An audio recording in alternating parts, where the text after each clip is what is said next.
Ayan at good day na muli mga boss sa Toyota Avanza nga pala yun. Ito, dito concern ni Sir dito pag umaga daw may naingay dito, nalangit-ngit ba ha? At ito, mga 1 minute naman daw mawawala daw yung ingay. Kaya dito yan, yung chineck namin at nakita namin yung belt. Ayan, puno na ng lamat mga boss. Buti hindi naputulan dito. Buti hindi naputol magbabiyahe pa naman ng malayo to. Buti nagpa-PMS dito si Sir at yan, na-check up namin na yan nga yung nagkakos ng ingay mga boss. At dito mga boss, ayan, sa pagpapalit nito, madali lang naman to mga boss. Ayan. Yan lang naman yung kailangan nyo luwagan dyan. At tip dito mga boss, bago nyo baklasin na tanggalin yan mga boss, make sure nyo na matandaan nyo. Kung di nyo kabisado, picture nyo mga boss, yung position ng belt. Kung di nyo mapicture mga boss, i-drawing nyo na lang. Ganyan lang naman yan para may palatandaan kayo kung paano nyo ibabalik mamaya mga boss. Kasi yung pagbabaklas, madali lang naman Yung pagbabalik mga boss, baka malito kayo. Mawala kayo. Para lang may ano kayo mga boss, palatandaan pag mamaya pag binalik nyo. Madali lang naman to mga boss. Maluwang yung pwesto nito. Ayan lang naman yun yan, yung adjuster ng alternator, yan na yan. Buo na yan, di kagaya ng iba. May kanya-kanyang fan belt yan. Buo na yan, drive belt yung tawag dyan mga boss. Ayan, isang buo na yan. Ayan, ganyan lang naman kadaling yan mga boss. Tanggalin. Pag nasagad nyo na yung adjuster ng paluwag, ayan, ganyan lang kadali. Kaya make sure yung tandaan nyo mga boss. Picturean nyo na lang kung pwede mga boss para may palatandaan kayo mamaya. At yan mga boss, puno na lamat. Yan yung nagkakos ng ingay mga boss. Malalim na yung guhit ng mga boss. Tapos yan puno na ng lamat. Konting-konti lang mapuputol na yan. At yan, papansin nyo ang haba-haba mga boss dahil yan na yung umawak sa buo. Kaya yan, pag naputulan kayo nyan, pwede kayo mag-overheat mga boss. Dahil nga sa hindi gumagana yung mga alternator nyo kung ano naman. Lahat siya na yung umawak dyan. Steering pump, alternator, compressor, lahat yan hinahawakan niya na mga boss. At yan, ayun yung bago naming belt mga boss. At nandun na rin yung yung part number niya mga boss. Ayan, sa pagbabalik nito mga boss, isa pang tip dito, unahin nyo sa main pulley mga boss. Ayan. Unahin nyo lang ilagay yung main pulley. Tapos yan, sunod-sunod yun na. Yan. Diyan lang naman liliko yan sa tensioner mga boss. Tapos buo ng diretso na yan. Pagkakadugtong-dugtong na yan. Hindi naman gano'ng kahirap. At yung isa pa mga boss, yung kung lagi kayo nanonood sa akin, yung syempre pangalan at number mga boss, make sure natin nakatapat sa atin yan. Para susunod, alam na agad natin yung mga part number na bibili natin. Ayan. Kaya lang naman kadali yan mga boss. Kaya pinapamake sure ko sa inyo, tandaan nyo. Dahil lang kung di nyo kabisado yung paglalagay nito. Baka magtaka kayo, nga ba ka mo.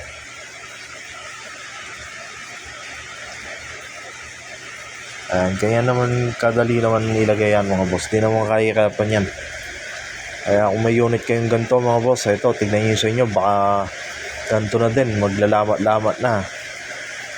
At pwede nyo gayahin to mga boss sa pagpapalit. Ayan, ganyan lang mga boss. Ay, lagay na. Tapos, kusa na lang higpit yan mga boss. Pag in-adjust na natin yung adjuster mamaya. Siyempre bago nyo i-adjust, make sure nyo nakalapat lahat sa mga groove line mga boss. At fit lahat mga boss, double check nyo lahat ng mga pulley at tensioner nyo kung nakapit na. Dito, mag-adjust na tayo dito mga boss. Pinakita ko lang dito yung nakapit na lahat.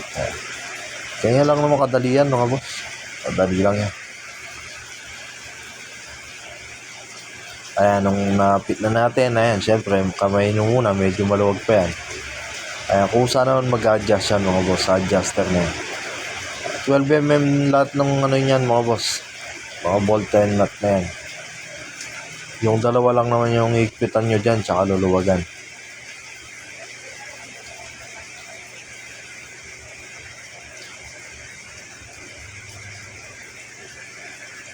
Ayan, ganyan lang naman kadali yan.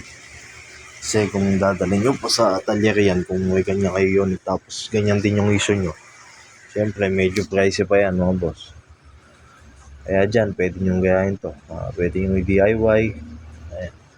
Makakatipid na kayo, matututo pa kayo.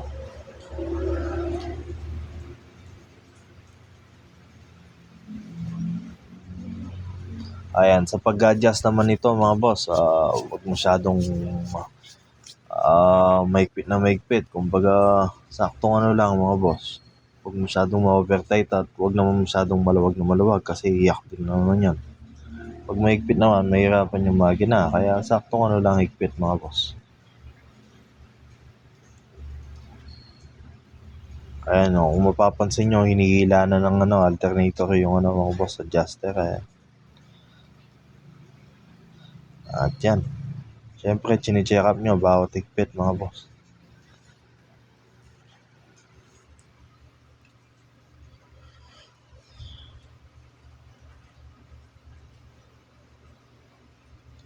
Ayan, maluwag na maluwag yung pwesto dyan mga boss.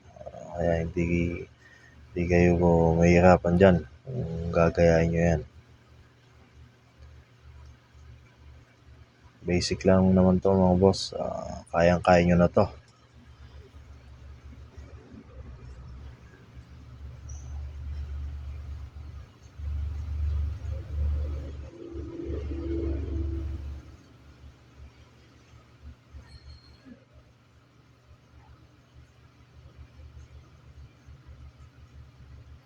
At kung mapapansin nyo mga boss, medyo malaki pa yung adjuster ng pag-adjust kung sakali man lumuwag pa yan. Ayan. Kaya dyan, pag na-achieve na natin yung tamang higpit mga boss, huwag nyo kakalimutan i-lock yan. Higpitan nyo lang yung 12mm na yan mga boss. Yan yung pinaka-lock nyan. Ayan, ganyan lang mga boss. Ganyan kadali at ganyan kaluwag yan. Kaya di kayo mahirapan dyan mga boss. Dito syempre papay-start na natin. Dahil matagal nang malamig to mga boss. Tignan natin kung nandyan po yung sinasabi ni sir na naiyak. Dyan mga boss, pinag-start ko na. Huwag nyo kakalimutan ni aircon. Kasi ito, para malaman natin kung yan, iiyak pa kung aircon. Dyan, umandar na mga boss. At wala nang umiyak, tumatawa na mga boss. Yun lang po mga boss. Sana po nakatulong sa inyo. Yan. Salamat sa panonood mga bossing. Ingat po kayo.